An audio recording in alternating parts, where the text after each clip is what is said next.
And I'm going to begin the questions, and I'm going to start with you, Ms. Bowers. As I outlined in my opening statement, EPA and Congress worked together to resolve liability issues with brownfield sites as a model of how we should work together on PFAS contamination. In that case, EPA relied on existing administrative tools to manage third-party contribution risk, while Congress considered whether a statutory fix was warranted. The EPA suggested it might take a similar approach here, using settlement agreements to protect entities unintentionally swept into circle of liability. My question is, does the EPA's brownfields experience offer a useful precedent? Thank you for that question, Chairman. It may. Prior to the Brownfields Act in 2002, which amended CERCLA, there was no specific exemption codified in statute for what's referred to as bona fide prospective purchasers. So prior to 2002, EPA used its enforcement discretion, just as it's indicated it intends to do with respect to designated PFAS.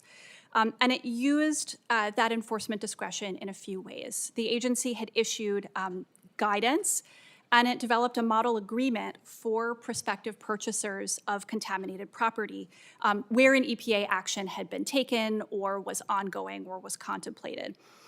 And what EPA then did was enter into prospective purchaser agreements. These functioned and often contained covenants not to sue to protect those bona fide prospective purchasers from liability. The agency also issued something called comfort letters or status letters that related to and contained information about EPA's intent to pursue enforcement or not at a site. So again, there are some similarities to what EPA has indicated it would do with respect to PFAS, entering into settlement agreements to provide protection from third-party contribution claims, requiring waivers of rights in settlements with major PRPs. Would certainly also be options, as EPA has indicated, for limiting the liability of categories of parties. Thank you. And both of you, I have this question. Without clear PFAS disposal standards, landfills are refusing materials due to inconsistent acceptance criteria. We've already covered this in all of our statements.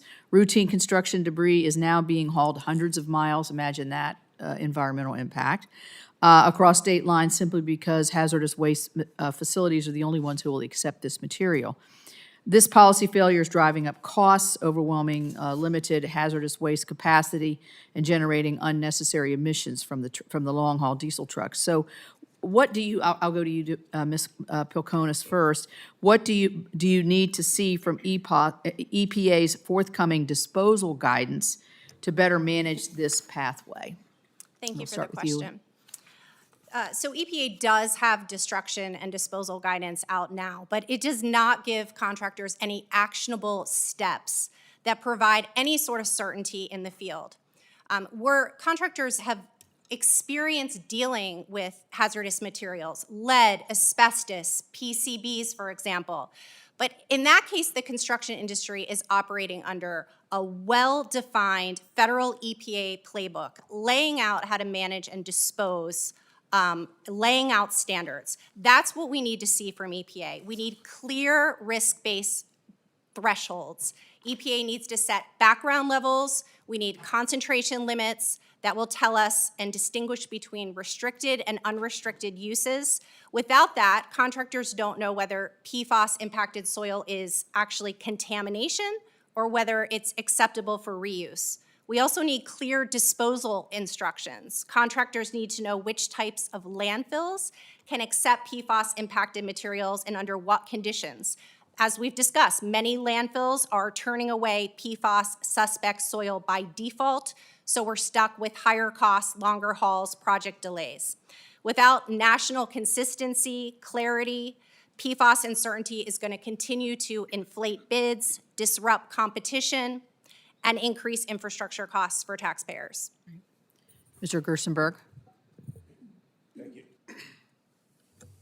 Thank you, Chairman Capito. At Clean Harbors, we've done extensive analysis and testing, much of it with the EPA as well as the Department of War. We've outlined criteria in our written testimony that is the criteria that Leah is referring to that is needed by the EPA to release standards of thresholds that can be achieved for the safe cleanup and disposal of PFAS. We've outlined standards for high-temperature RCRA thermal incineration. We outlined standards for Subtitle C landfills, as well as Subtitle D landfills, industrial water, and drinking water. Those standards are based on science that has been accomplished over the past 20 years researching PFAS. We believe it is now time to lay out that guidance, those threshold levels, so that they can be used in the environment to help protect human health in the environment. Thank you. I have a vote over on commerce, and I'm going to turn it over to Senator Husted, but I just want to make one quick comment. Kind of what I hear bleeding through all of this and what concerns me is you hear that guidance was released in 2024. We know that guidance can change from administration to administration, and obviously it hasn't been specific enough guidance because there's still a lot of gray area there. And so hopefully working with you all, we can find something that EPA can go to in a very permanent way. Because it was, I think, Ms. Bowers, you said something like a letter of assurance or something from the EPA. What was it? Comfort letter. There's a lot of people in this country that don't want a comfort letter from the EPA, I can tell you that, because that's kind of hard to imagine in some sense. But in any event, a comfort letter wouldn't probably give much certainty to a lot of the businesses and others that I think you all are expressing here. So thank you for being here. Hopefully I'll make it back from my vote. Thank you.